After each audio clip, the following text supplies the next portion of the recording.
معصية الرسول وإذا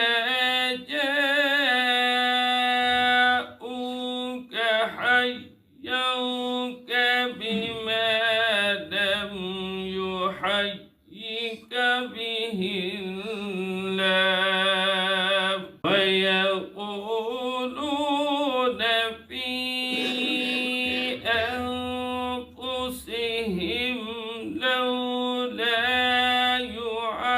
يعذبنا الله بما نقول لولا يعذبنا الله